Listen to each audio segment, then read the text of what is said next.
Deus, vamos livear? Live comigo é do jeito que der, né? Ainda tô, ó, com um roxinho aqui da harmonização. Por quê? Porque a vida é assim, meu amor. Pra ser bonita custa caro e dói. Ó, ainda tô com uma bolinha aqui, outra aqui. Não vai passar. Amanhã passa, depois da manhã passa. Mandei um assuntinho pra gente assuntar. Ó, seguinte. Contagem regressiva Brasil. Então vamos aos detalhes. Hoje eu coloquei o link do Constelações Estruturais, certo? Lembrando que esse curso é muito mais para quem trabalha com empresas, para quem é da advocacia, do que para quem trabalha com terapia, tá? Porque ele vai tratar de comunicação, ele vai tratar de casos de conflito, ele vai tratar de consultoria empresarial, essas coisas, tá? Por exemplo, a minha consultoria para empresas, quando eu trabalho com foco em solução, é 50 mil.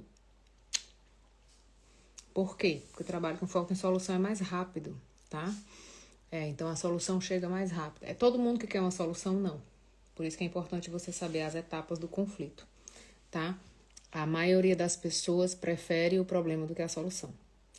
Então, assim, para eu trabalhar com a metodologia de foco em solução, não é porque eu sei trabalhar e chegar na solução que o cliente quer a solução, não é porque ele me contratou para isso que ele quer, tá certo? A maioria não quer. A triste realidade é essa, a maioria não quer. Então, a maioria dos clientes que me contratam tem uma estrutura que a gente chama que é o César, né, da empresa, que é uma pessoa que não trabalha diretamente na empresa, mas é a esposa do dono, é a irmã do dono, é o pai do dono, é alguém da família do proprietário que exerce um poder na empresa mesmo ela não estando lá. Então, quando eu faço um mapeamento, que eu tenho os personagens, eu tenho os 7 personagens da solução de conflito, eu mapeio os personagens, eu percebo se o problema que ele está me trazendo é um problema que busca a solução ou se é um problema que busca mais uma desculpa. Às vezes ele me paga os 50 só para ter mais uma desculpa de dizer, até tentei, até trouxe outra pessoa, trouxe uma menina da Europa para isso, entendeu? E etc, etc. Aí, né? Escolhas, choices, tá? Então, para deixar claro para vocês que esse curso que eu liberei agora não estava programado, foi um pedido de quem já comprou, porque ele é muito grande, quem já comprou ficava renovando, e eu não gosto muito disso, não. Então, a gente botou acesso vitalício para a pessoa já comprar só uma vez, não ficar tendo que gastar o mesmo dinheiro com a mesma coisa, que o nome disso é safadeza, tá certo? Mas ele é voltado para isso. Empresa, negócios, quem trabalha com negociação, quem trabalha com família, para entender as estruturas do conflito e etc.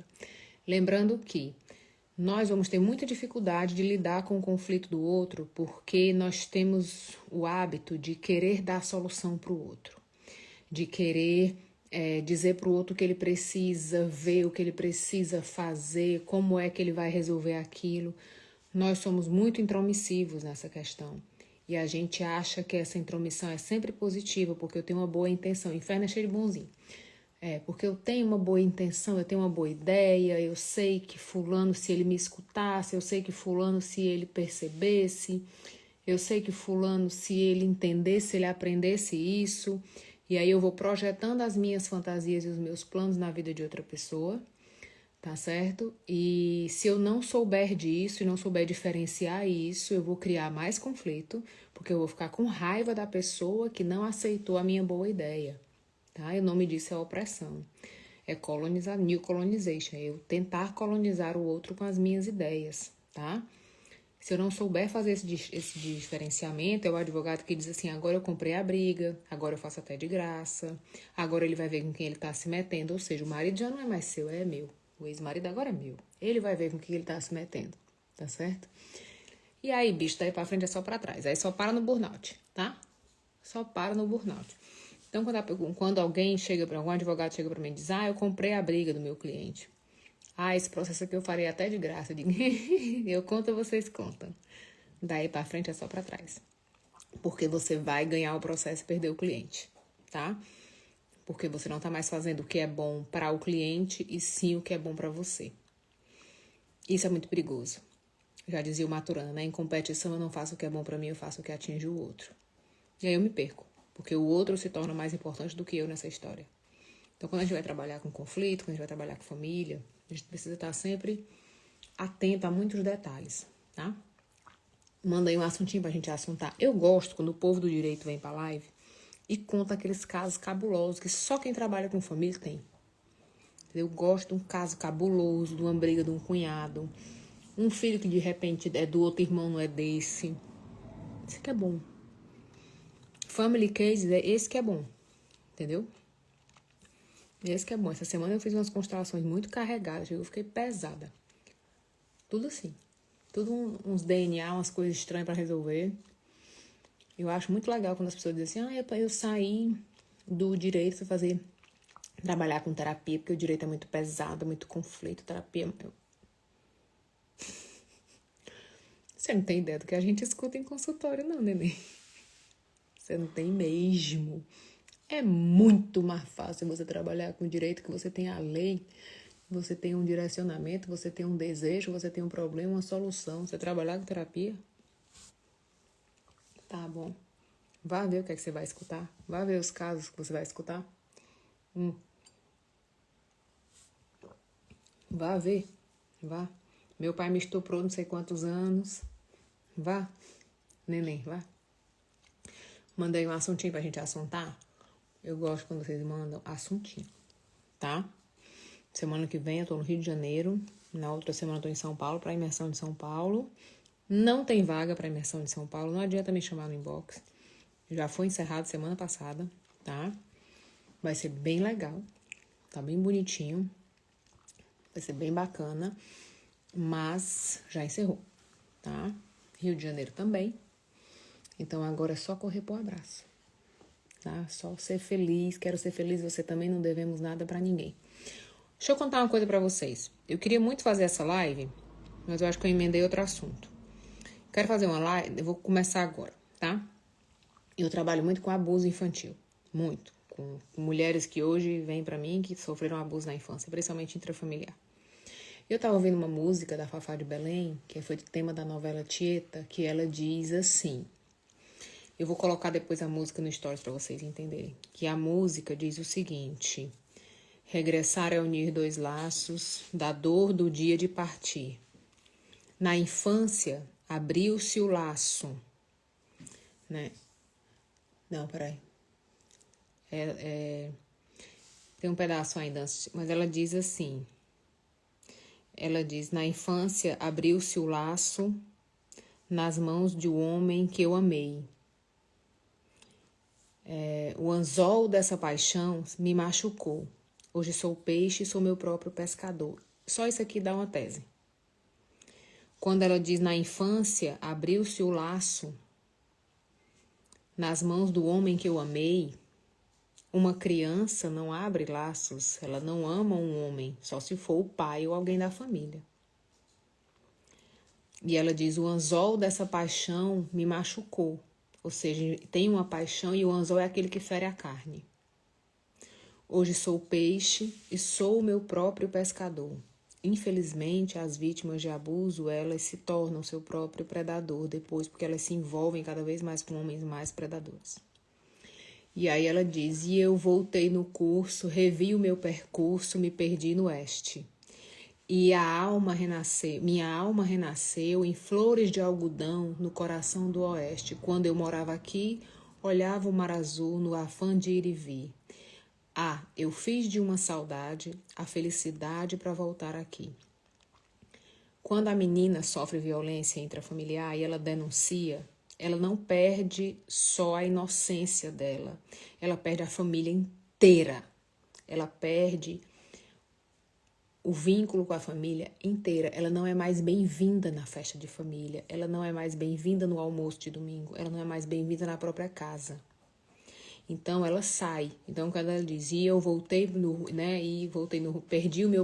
perdi no oeste, e a minha alma renasceu em flores de algodão no coração do agreste, ela diz o quê? Dessa menina que sai dessa família, porque ela perde a família, ela perde o lugar, mas ela quer voltar.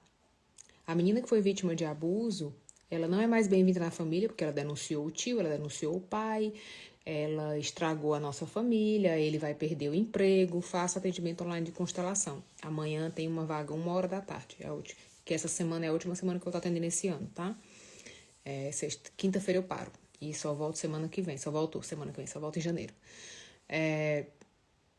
Quando a menina tenta voltar para a família, ela vai buscar alguns vínculos, apadrinhamento. Muitas vezes ela é madrinha do filho do predador, ela é madrinha do casamento desse cara, porque ela vai buscar um novo vínculo para dizer, ok, tá tudo bem, gente, eu só quero voltar para casa. Então ela diz, e eu me perdi no oeste, a minha alma renasceu em flores de algodão no coração do agreste. E ela diz o quê? Quando eu morava aqui, eu olhava o mar azul no afã de ir e vir. Eu fiz de uma saudade a felicidade para voltar aqui. Ela vai buscar um jeito, uma outra memória, uma outra referência para conseguir voltar, para conseguir se relacionar de novo com essa família, para conseguir esse novo lugar, ou ela volta quando o predador morre. Né? Quando ele morre, ela é bem-vinda outra vez. Porque as famílias invertem essa lógica. As famílias protegem mais o abusador do que a vítima. Por quê, Leiliane? Porque todo abusador, ele é extremamente sedutor. Ele é extremamente solícito, simpático, inteligente, maravilhoso. Ele é aquela pessoa que todo mundo quer por perto. Por quê? Porque ele primeiro seduz os adultos, para depois seduzir a criança. E mesmo que a criança denuncie com o adulto, já está seduzido, o adulto perde a capacidade de acreditar, de entender que aquilo é verdade, e ele vai silenciar a criança em favorecimento do adulto, porque ele tem muito mais relacionamento com o adulto. Triste, mas é assim, tá? Então eu estava vendo essa música da Fafá e eu falei, cara, isso aqui é o relato de um abuso. Isso aqui é um relato, foi a minha tese, né, da pós, foi os prejuízos intelectuais, como eu trabalho na aprendizagem, né? O prejuízo intelectual causado pelo abuso infantil. Vocês não têm ideia. Vocês não têm ideia do prejuízo escolar que um abuso causa numa menina ou num menino. Vocês não têm ideia. Não tem ideia. Ele pode ser um gênio, ele vira nada. Ele tem perda de habilidade adquirida, ou seja, ele tem o efeito do burnout. No burnout é assim, eu sabia dirigir, não consigo mais dirigir. Eu trabalhava, não consigo mais trabalhar. Então, o burnout, ele retira habilidades que você tinha. É o mesmo efeito numa criança. O abuso numa criança faz a mesma coisa. Ela não sabe mais ler, ela não sabe mais fazer conta de matemática. Ela era boa na escola, ela começa a reprovar de ano. Ela era uma pessoa doce, ela começa a ficar raivosa, ela começa a usar roupa preta, ela começa a ficar revoltada. Então, assim, o efeito é devastador. E principalmente na área intelectual. Principalmente. Tá? Principalmente na questão intelectual. Acaba. Zero o game. E daí pra frente é só pra trás. Tá? Então, cuidado. Escutem as crianças de vocês. A Virginia Satir diz que uma família nutritiva é uma família que escuta as crianças. O Maturana aumenta a régua. Ele diz, não, a família nutritiva é onde as crianças são respondidas, não onde elas são ouvidas. Para elas serem respondidas, eu tenho que dar atenção para o que ela me disse, tenho que elaborar uma resposta e tenho que montar uma conexão com ela. Então, ouçam as vossas crianças, não tire o olho da sua criança, não confie em ninguém. Ninguém é de confiança. Ninguém. Eu sou psicótica com as minhas filhas, sou mesmo, quero nem saber. Bota o GPS, bota o que for. Bota o câmera, bota o que for. Bota o Apple Tag no sapato. Tá doida? Vai não. Não vai nem na esquina sozinha. Não deixo. Aqui Lore briga muito, né? Que aqui na Europa as meninas andam muito sozinhas na rua, etc. Você não vai, eu vou com você. Mãe, a senhora é neurótica? Sou. Sou, meu amor. Nasci na América Latina. Trabalho com violência doméstica todos os dias. Sou neurótica. Muito prazer, sou mãe neurótica. Por quê? Porque é assim. Mandei um assuntinho pra gente assuntar, uma perguntinha. Hoje eu recebi 2 perguntinhas. Uma perguntinha interessante. Um aluno me perguntou, falou, Liliane, eu preciso de um paralelo sobre pensamento dual, pensamento causa e efeito, pensamento linear, pensamento dual e pensamento sistêmico. Eu digo, gente, vocês ainda estão nisso. Gente, pensamento dual, certo e errado, melhor e pior. Pensamento linear, isso mais isso vai dar isso. Pensamento sistêmico, é um pensamento complexo, depende. Isso mais isso dá isso, depende. Já dizia Murilo Gun, Um trabalhador come um saco de pipoca em 10 minutos. 2 trabalhadores comem o mesmo saco de pipoca em... resposta certa. 5 minutos, porque seria metade. Não. Se eles estiverem conversando, parar de comer. E se o outro for alérgico, não quiser comer nada, vai continuar sendo 10 minutos. Então, o pensamento complexo sistêmico é isso. É eu olhar a circunstância, que no direito se chama direito reflexivo. Que na terapia se chama terapia sistêmica familiar. Ou abordagem sistêmica familiar.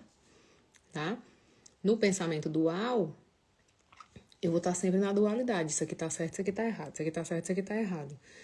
E o que é certo e o que é errado vai ser muito variável dentro da cultura.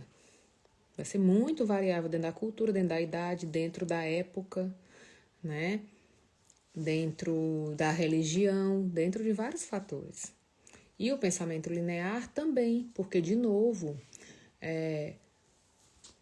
como dizia na matemática, somos os fatores não altera o produto, mas isso é matemática, isso não é vida, tá? Eu dizer que isso... Pronto, vou dar um efeito...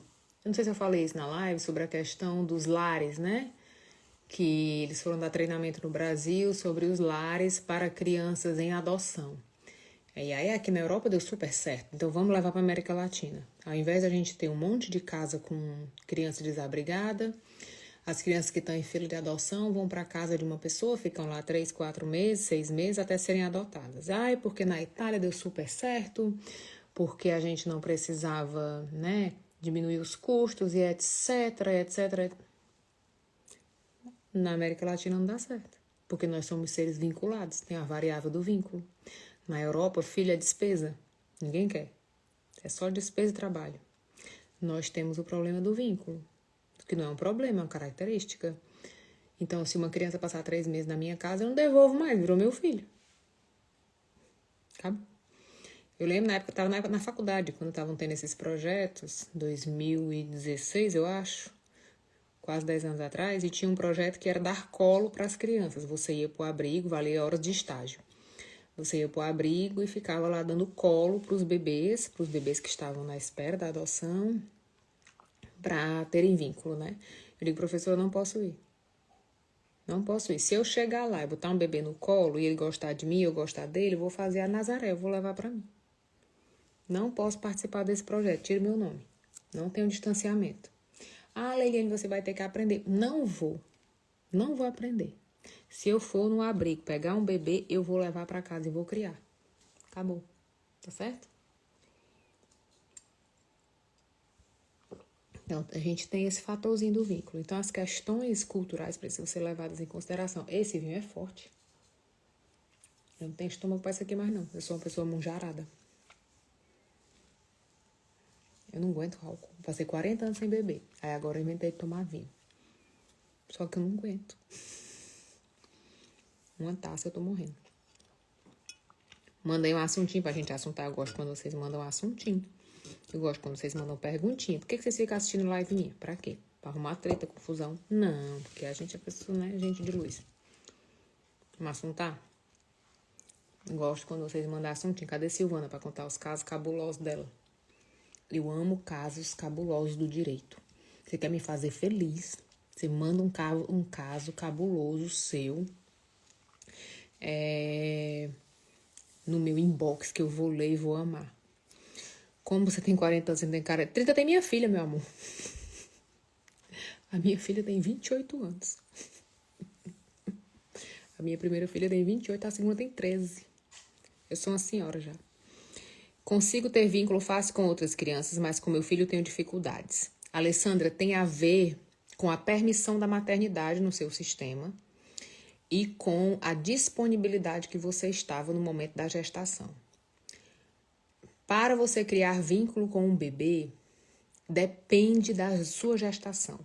Se chama Projeto Significado. A gente faz esse estudo. O Projeto Significado é um projeto da Anne Celine, da psicogenealogia, que a gente vai observar 3 meses antes da gestação até 1 ano do bebê.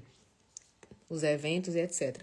Daí depende o vínculo que você vai montar com essa criança. Se essa gravidez foi planejada, se ela foi não planejada, se ela foi indesejada, se ela teve uma tentativa de aborto, como é que estava a relação do casal nesse momento, como é que estava a relação pessoal da mãe nesse momento. Tudo isso vai definir o vínculo. A gente sabe que, por exemplo, a cesariana é um fator também estressante que vai diminuir o vínculo por causa da cirurgia, né, etc, etc. Tem várias questões. Se você tem pai e mãe vivo, se você estava fazendo um mestrado, de repente engravidou, e isso dificulta o vínculo. Isso mostra que durante as suas gravidezes, em português, as suas gestações, para não cometer uma gafe, você era uma mulher desamparada. Ou desamparada pelo marido ou pela família. E isso seguiu, ou seja, não houve o amparo necessário sobre a mãe para que ela pudesse se recuperar para se vincular com a criança, tá? Se não tiver isso, aí já era. A maternidade, ela não é uma coisa individual. A maternidade, ela é do grupo, ela é da família, tá? Para eu maternar um bebê, eu preciso que a família primeiro materne a mãe. Você comentou a respeito do autismo, a sua filha também tem um filho. Na constelação existe algum aspecto sobre filhos especiais na família? Existe safadeza. Não se trata autismo com constelação, tá certo? O nome disso é safadeza, tá? A constelação, ela vai trabalhar a sua relação com esse filho, o quanto que você vai conseguir maternar, acolher, cuidar dessa criança. Nós somos uma sociedade culpabilística, então a gente procura um culpado. Eu quero procurar um culpado. Qual foi o antepassado que não foi visto e por isso meu filho nasceu autista? Melhore. Vamos estudar ciência, vamos estudar genética, vamos, né? Vamos estudar a cadeia do DNA e etc, etc, etc. Então, assim, tem muita gente que vem a avó constelar o neto para ver se o sintoma do autismo dele melhora. Eu não faço, mas eu conheço quem faz. O nome disso é safadeza, é ganhar dinheiro fácil. É gerar na mãe uma ilusão. Porque é o seguinte, eu sou mãe de autista. Minha filha tem 28 anos já, eu sou do tempo que não tinha nem internet. Não tinha nem autismo, né? Só tinha retardo e epilepsia. A minha filha tem epilepsia também. Então é assim, eu chego para uma mãe, vem uma mãe para mim, que tá com toda a dor do luto do filho perfeito, com a dificuldade de medicar, de aceitar o diagnóstico, enfim, todas as dores dela estão ali, né? E ela vem para mim para constelar o autismo do filho dela. Aí eu, como uma boa pessoa safada que quer ganhar dinheiro, vou lá e faço a constelação, porque não existe isso, o nome disso é safadeza. Quero lá comer um dinheiro fácil, vou lá fazer a safadeza. E o que é que eu devolvo para essa criança? Eu devolvo para essa criança uma mãe mais exigente, uma mãe com falsas esperanças, uma mãe que vai olhar para essa criança e vai rejeitar a criança que ela deixou em casa e vai exigir a criança que ela montou na cabeça dela que ia acontecer depois da constelação.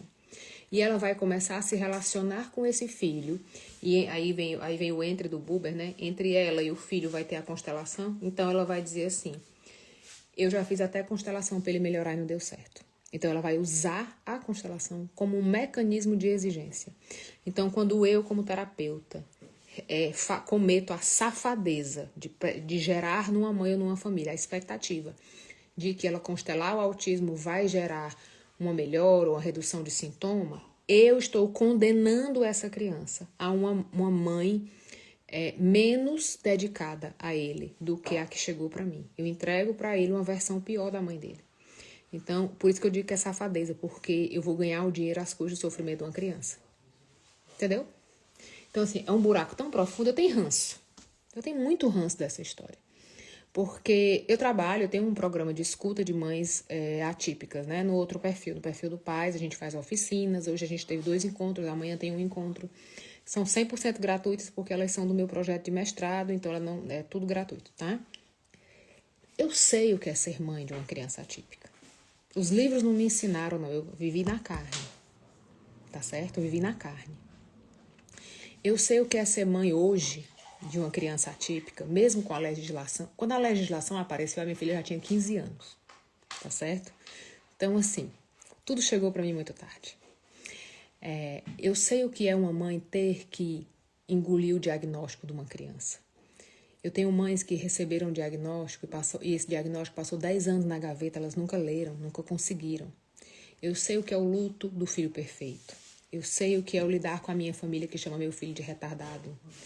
Eu sei o que é carregar a culpa e a responsabilidade de medicar um filho, de arriscar se esse remédio vai fazer bem ou não. se eu vou suportar a adaptação medicamentosa. Eu sei o que é parar de estudar. Eu parei 7 faculdades para cuidar da minha filha. 7, não foram no ano, foram 7. Eu abandonei essa faculdade 7 vezes para cuidar dela por questões financeiras, por questões estruturais. Eu perdi trabalhos, eu perdi namorados, eu perdi muita coisa na maternidade atípica.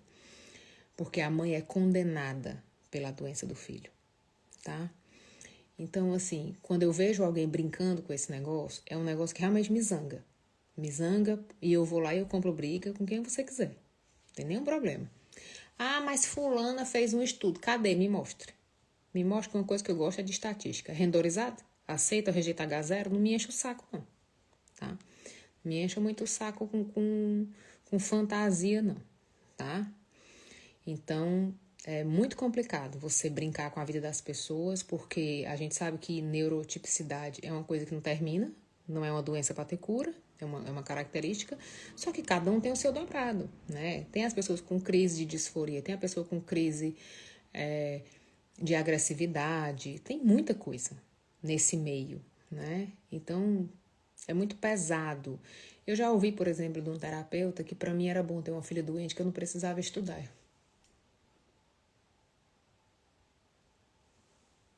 Achei muito legal. Depois eu ouvi de um médico que eu tinha que organizar melhor os documentos da minha filha porque não estava bem do jeito que estava. E eu tinha a Lore pequenininha ainda. Eu olhei para a cara dele, R$ 1.500 a consulta para ser tratada desse jeito. Feito bicho. Gente, o que é que está acontecendo com quem está lá embaixo, né?